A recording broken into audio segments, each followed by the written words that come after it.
Sasa mwanangu, leo tunasherehekea sikukuu gani ya Bikira Maria?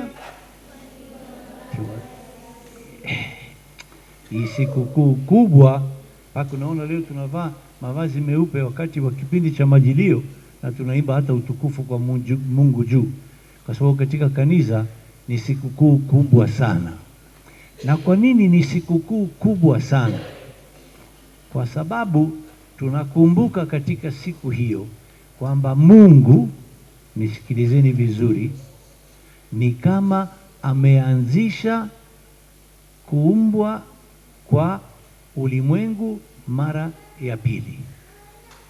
Mara ya kwanza tunajua kwamba tumesikia, pamoja na kwamba hapa katika somo la kwanza imekatishwa, tumesikia mara ya pili makosa ya nani? Adamu na Eva. Lakini mwanzoni kunasema kwamba pale hapakuwepo kitu, kulikuwa na kama vurugu tu. Uwezo wa Mungu, Roho wa Mungu ukawa juu yake, na kuanzia pale kwa nguvu ya Mungu ulimwengu ukaanza kuumbika. Mara ardhi, mara maji, mara jua, mara mwezi, mpaka na binadamu. Mungu akamuumba binadamu na akampulizia roho yake, na binadamu akawa mtu aliye hai. Alikuwa na dhambi asili? Alikuwa mtu ambaye ameumbwa kwa Mungu na alikuwa safi kabisa, bila kosa lolote. Na basi na Mungu baada ya kufanya hivyo akamuumba na Eva, na baadaye hivyo hivyo sasa akamkabidhi aweze kutunza ile bustani, ambapo kwa mfano basi kila kitu ambacho Mungu alikuwa anaumba anaweka mikononi mwao waweze sasa kutunza. Ila aliweka kitu kimoja. Sikilizeni, ninyi ni watu ambao ni umekamilika, lakini mtu aliyekamilika kuna hatari ya kuweza kupata kichaa na kuweza kufikiria kwamba yeye sio kiumbe, yeye ni Mungu, ni muumba. Sasa muwe mnaelewa mpaka mlionao. Kuna mambo mengine mtaweza kuamua ninyi, lakini kuamua kilicho chema na kilicho kibaya, hapa si uamuzi wenu, kwa sababu ninyi ni watu mlioumbika. Na kwa hiyo pamoja na kwamba mko kamili, lakini bado na mipaka unaotokana na uhuru ninaowapa mimi. Nawapa uhuru wa kuweza kuchagua kile ambacho Mungu anakuonyesha kuwa ni chema.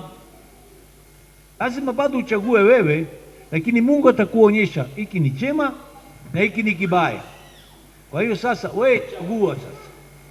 Chagua chema, utachagua kibaya. Hii ni uhuru wako, mimi nakupa uhuru. Sitaki watu wanaolazimishwa, nataka watu wanaochagua katika uhuru wao.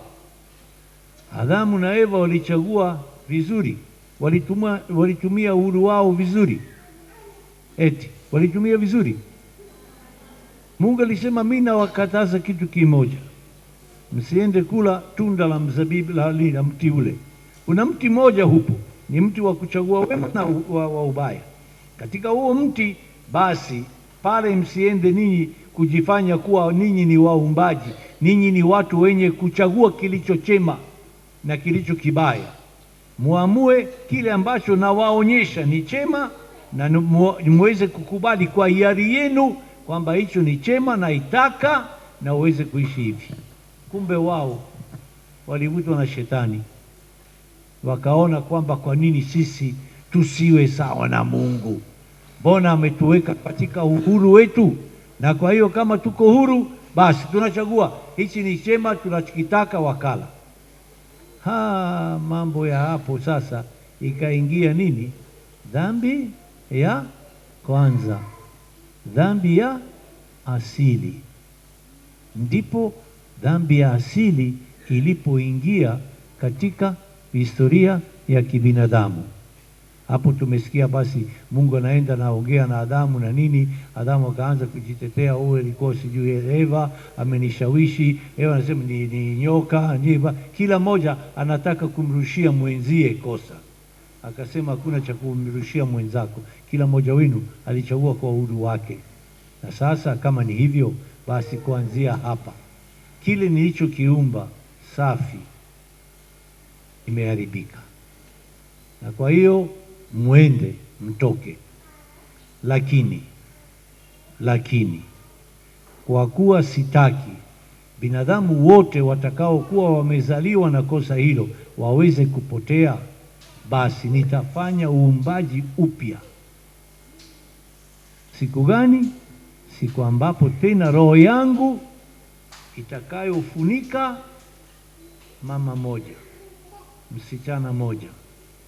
Hapa kama roho wa Mungu tangu mwanzo ulipoumba ulimwengu ukaweza kupanga mambo yote vizuri, basi kimvuli ule ambapo kilimfunika Bikira Maria, na ndio akapata nafasi ya kuwa mwana wa Mungu.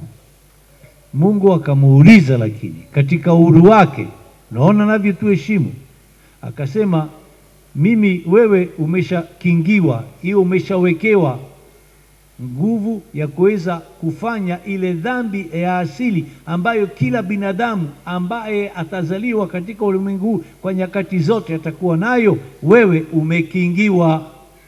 umekingiwa kwa sababu Mungu anataka kukuomba kitu. Unataka kuwa mama wa mwana wangu wa pekee ambaye atakuja na atakuwa mwana wa Mungu ndani yako. Bikira Maria akakaa kidogo, kafikiria, mwishoni akasema, kwa kweli kuelewa sijaelewa, kwa sababu nikiangalia katika mazingira hapa mambo sio sawa sana. Sasa utasema mimi nitapata mimba na sijawa na mwanaume. Akamwambia, ndio hiyo sababu hutamzaa binadamu peke yake, utamzaa mwana wa Mungu. Unakubali? Akasema, katika uhuru wangu, pamoja na kwamba sielewi, lakini mimi ni mtumishi wako, mimi ni mjakazi wako, na iwe kwangu kama unavyosema. Nakubali kwa uhuru wangu. Mungu hakumlazimisha Bikira Maria. Bikira Maria akasema katika uhuru wake, mimi nachagua kitu ambacho Mungu anakiona ni chema, pamoja na kwamba sikielewi vizuri, sielewi mpaka mwisho, lakini ninakubali, mimi ni mjakazi wako, mimi ni mtumishi wako, na iwe kwangu kama. Na ndiyo sababu kuanzia pale basi Bikira Maria akapata hiyo zawadi ya kuwa kweli kukingiwa dhambi ya asili, na ndio ni msingi wali anasema padri mwenzangu hapo, kwa zile dogma zote ambazo zitasema kwamba ni mwana wa Mungu, sio amekufa, amepalizwa mbinguni na kadhalika, mengine yote yakutokana na msingi huo, kwamba yote yatakayokuwa yanamuhusu Bikira Maria yatakuwa yanamuhusu kwa sababu ya kitu kingine. Ni kwa sababu Mungu ameanzisha ndani mwake uumbaji upya. Sasa Bikira Maria amekingiwa dhambi ya asili, lakini sisi tunazaliwa bado na dhambi ya asili. Sasa je, sisi tunaondolewa hiyo dhambi ya asili au hatuondolewi? Tunaondolewa lini? Tunapobatizwa. Ndiyo sasa uumbaji hata upya ndani ya historia yangu na historia yako inaanza sasa upya. Lakini Mungu kwa kuwa anajua kwamba binadamu tuko wajinga sana, anajua kwamba basi mara nyingine, pamoja na kwamba Adamu na Eva tunaweza kujua kilicho chema na kilicho kibaya, bado katika uhuru wetu tunachukua kilicho kibaya, kusema kwamba sasa wewe kwa kuwa umechagua kama Adamu na Eva kibaya, basi wewe umelaaniwa moja pamoja. Mimi nimeshakuondolea hiyo dhambi ya asili, na unapokosa unatambua makosa yako, nenda ukaungame, na unapoungama basi unarudishiwa tena ile neema ya utakaso ambao utakaa ndani mwako na utakuruhusu uweze kuishi kwa mapenzi ya Mungu katika maisha yako. Hata kama utaanza kila siku upya, Mungu kuanzia pale hawezi tena kukukata moja pamoja ukiwa katika ulimwengu huu. Mwisho wa maisha yetu tutakwenda mbele yake. Hapo sasa Mungu atasema, kwa kweli nimekupa uhuru, na ulikuwa unachagua kila mara kibaya. Kwa Mungu fulani ulikuwa unaungama, baadaye ukaacha, na baadaye ukaendelea kuchagua kinachokufurahisha badala kilicho chema. Basi hapo sasa utapata mapato ya kazi zako. Kwa hiyo sisi wenyewe tumepata neema hiyo. Sasa turudi nyuma. Kwa nini Bikira Maria amepata neema hiyo? Kwa sababu Yesu ndiye atakayekuwa amevunja nyororo ya dhambi na dhambi ya asili kwa kufa msalabani kwa ajili yetu, na katika kufufuka kwake ndio alivunja sasa kile ambacho kingemfanya Bikira Maria azaliwe na dhambi asili. Kwa sababu ya kifo chake amevunja kwa Bikira Maria ili akingiwe kabla yeye bado hajazaliwa, bado hajatukomboa katika upendo wake, akavunja ili Bikira Maria aweze kuzaliwa bila ile dhambi. Na baadaye akasema, basi hiyo sio kwamba nataka kumpa Bikira Maria peke yake, nitampa tena kila binadamu atakayebatizwa ataondolewa hiyo dhambi ya asili. Lakini inabaki sasa, kama Bikira Maria ilibidi akubali kwamba mimi ni mtumishi wa Bwana na iwe kwangu kama unavyosema, kwamba kila mmoja wetu katika maisha yetu tunapochagua kilicho chema kwa uhuru wetu, lakini tunakubali kwamba Mungu amenionyesha kwa njia zake katika amri zake na kadhalika, ninapochagua kwa uhuru wangu kwamba mimi nataka yale anayotaka Mungu, kama mimi Bikira Maria nitakuwa mtumishi wa Mungu, basi Mungu atakuwa anakupenda, anakupeleka mbinguni. Bahati mbaya mara kwa mara tukiwa tunashindwa hapo na pale, nguvu ya Kristo ilikuwa nguvu zaidi kuliko ile nguvu ya kuumbwa kwa ulimwengu. Nguvu yetu basi inatokana na kifo cha Kristo, ya kwamba kila mara tunaweza kuanza upya. Tunapokosa tunaenda mbele ya Mwenyezi Mungu, tunamwambia Mungu unisamehe, na Mungu atasema sawa, kama umetambua na kusamehe, anza upya. Kila siku tunapoungama atasema anza upya. Lakini hiyo anza upya usiwe kama ni wimbo tu, kiitikio cha maisha yako. Kila siku unachagua kibaya, unaanza upya. Kila siku unachagua kibaya, unaanza upya. Kila mwisho wa maisha yako utaenda mbele ya Mwenyezi Mungu, utasema we umeanza upya milioni mara moja, milioni mara milioni 100. Lakini sasa ukubadilika, uliendelea kutawaliwa na nani? Na shetani katika maisha yako. Mtazamo wa shetani ulikuwa mtazamo wako pamoja. Mimi nimekupa uhuru, nimekuondoa katika dhambi ya asili, nilikupa uhuru sasa ya kuweza kusema kama Bikira Maria, mimi ni mtumishi wa Bwana na iwe kwangu kama anavyosema Bwana. Sasa lakini ukufanya hivyo. Na kwa nini Mungu alifanya hivyo? Tumesikia katika somo la pili kwamba mshauri ambaye alikuwa na mshauri Mungu afanye hivyo, kwanza mlete Bikira Maria ili Yesu aje atukomboe, na baadaye kwa sababu ya kifo cha Kristo kila mmoja wetu aweze kuondolewa dhambi ya asili. Nani alimshauri Mungu afanye hivyo? Nani? Alisoma msomaji wetu, lakini bila shaka ilitupita. Ni upendo wake. Upendo ndio wa Mungu kwetu sisi uliomshawishi kufanya kila mmoja wetu aweze kuondolewa katika dhambi ya asili, na kila mara tunapokosea, tunapokwenda mbele ya Mwenyezi Mungu, tuweze kuanza upya historia yetu ya kumpendeza Mungu na historia yetu ya kuweza kufanya ile sura ambayo Yesu alianzisha upya katika kifo chake kwa kila binadamu, kiweze kuwa sura yangu. Na ndiyo sababu unaona pale Bikira Maria akiwa pale chini ya msalaba, na pamoja naye alikuwepo mfuasi mmoja tu. Nani? Yohane Batizaji? Hapana, Yohane Mwinjili. Yohane, sawa, si Yohane Batizaji, alikuwa ameshakufa yeye, walikuwa wameshamkata kichwa. Sasa Yohane alikuwa pale, yule Yohane Mwinjili. Sasa Yesu akasemaje alipomwangalia mama yake? Akasemaje? Mama, tazama, huyu ndiye mwana wako. Na baadaye akamwambia Yohane, Yohane, tazama, huyu ndiye mama yako.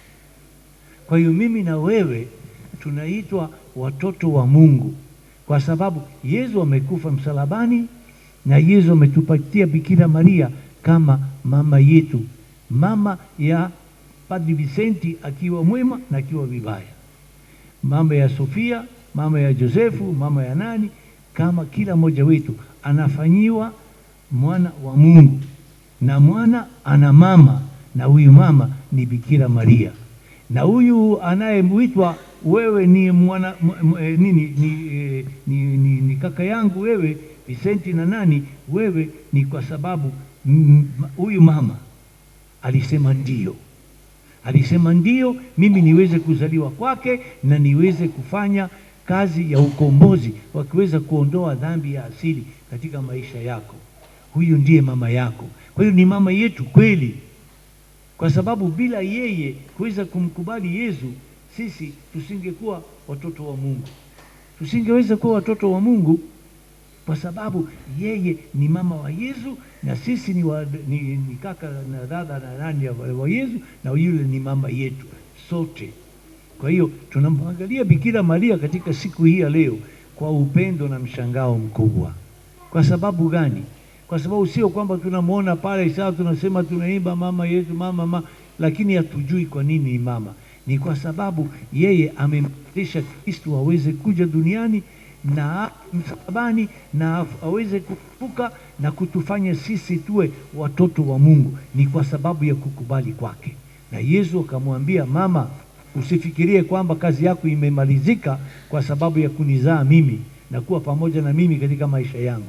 Sasa mimi nakukabidhi kila binadamu awe mtoto wako. Awe mtoto wako. Ni kwa sababu wewe umenizaa mimi na sasa uwazae kiroho kila binadamu atakaye kukimbilia. Kwa hiyo sisi katika siku hii ya leo lazima tumshukuru sana Bikira Maria. Ni sawa yeye amepata zawadi bila yeye kustahili. Sio kwamba Mungu alimchagua yeye kwa sababu alikuwa mwema sana au kwa sababu alikuwa, hapana. Alikuwa maarufu sana, alikuwa na elimu sana, hapana. Alimchagua kwa sababu katika upendo wake akaona amlete Yesu. Na kwa kumleta Yesu lazima aandae mazingira ambapo Mungu anaweza kuunganisha ubinadamu na umungu wake. Na kwa hiyo asingeweza kuchukua binadamu ambaye anakosa na yeye aweze kukaa katika binadamu mwenye kosa. Haisingewezekana. Kwa hiyo yeye Bikira Maria ametanguliziwa hiyo neema, Mungu akamimina juu yake. Na akamkingia kabisa kabla hata Yesu hajafa. Lakini pamoja na kifo kile basi kilifanya kazi, kwa sababu kwa Mungu hakuna jana, leo na kesho. Kwa Mungu kila siku ni leo. Kwa hiyo tunamshukuru Bikira Maria kwamba amekubali na kwamba Yesu aje, lakini tunamshukuru kwa sababu ni mama yetu. Anapaswa kutuongoza kila siku katika kuchagua kilicho chema. Umesikia watoto wangu? Uchaguzi ambao unapaswa kufanya, kama hujui kama hichi ni chema au kibaya, umulizie mama. Ulimulizie mama Bikira Maria, umulizie hicho ni kizuri au hicho sio kizuri. Kwa sababu gani? Yeye atatushauri na tusiwe watu ambao tunafanya kama Eva kwamba tunataka sisi kuamua. Mara nyingi tunawaambia jamani, msiibe, msiseme uongo, msifanye dhambi. Tunawaambia, lakini sasa mara nyingine ni kama ni amri inayotoka kwa nani? Kwa padri au kwa masista. Ni mambo ambayo Mungu anaweka mbele yetu tuweze kuchagua kilicho chema. Kilicho chema. Mungu hataki kutulazimisha, anataka tuchague kilicho chema. Na ukiangalia vizuri, kile ambacho utakichagua na ni chema kinafanya maisha yako yawe mazuri. Lakini ukichagua la kwako tu, kila mara kuna mwiba ndani yake. Hakika kuna mwiba. Kuna mwiba ndani yake. Kwa sababu shetani hataki kilicho chema kwangu mimi na kwako wewe. Anakuambia chagua hii na kufurahisha. Anakuambia inakufurahisha, lakini sio chema kwako. Kitaweka donda ndani yako, kitaweka shida ndani yako, kitaweka matatizo. Yeye anaficha, anasema kinakupendeza, kinakufurahisha, fanya hivyo. Uibe, uzini, ufanye yote, useme uongo, fanya hivyo, itakufurahisha tu. Baadaye ndio tunapata matatizo ambayo ni makubwa. Kwa hiyo ningeomba katika siku hii ya leo tumwangalie vizuri Bikira Maria, tumwambie asante mama, wewe ni mama yangu, asante. Hata nisingekuwa na nini, wewe ni mama yetu, na kila mara katika maisha yangu unisaidie niweze kuchagua kama ulivyochagua wewe katika uhuru wako kilicho chema, na mimi niweze kuchagua kilicho chema, ili uumbaji upya ndani mwangu uweze kufanya kazi, uweze kukamilika. Kama uumbaji mpya ulianza kwake aliposema mimi ni mtumishi wa Bwana na iwe kwangu, uumbaji mpya kwa ajili ya binadamu wote umeanzishwa pale, na sasa uumbaji mpya ndani ya maisha yako.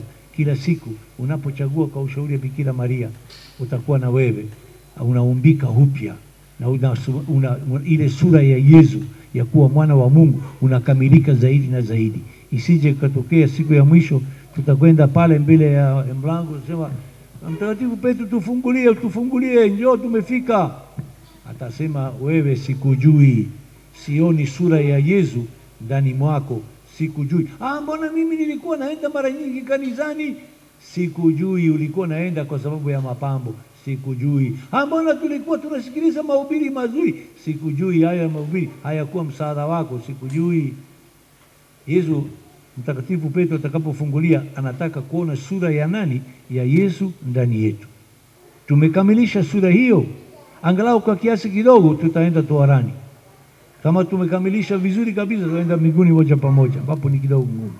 Lakini kama hatuna sura ya Yesu katika maisha yetu, tutakapokuwa pale mbinguni, alikwambia, sikujui, ondoka kwangu mtendaji mabaya.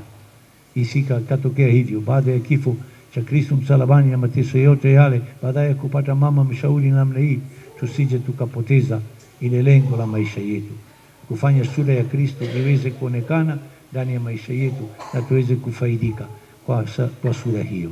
Tumsifu Yesu Kristo.